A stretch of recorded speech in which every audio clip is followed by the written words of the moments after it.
Apple.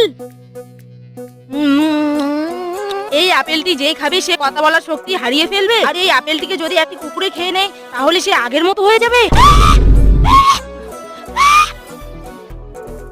আরে ভেঙ্গি, একা একা আপেল খাচ্ছিস, আমাকে একটু দে। কেন রে ভেঙ্গি, আমি তো তোকে কত কিছু খেতে দেই, আমাকে একটু দে।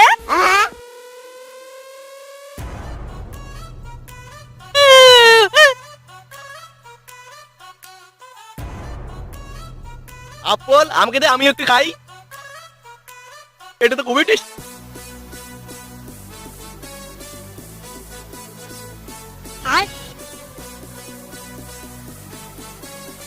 আরে তোরা আপেল খাচ্ছিস? বাইগান। নে, এবার তুইও মর। আরে তোরা এরকম বলছিস কেন?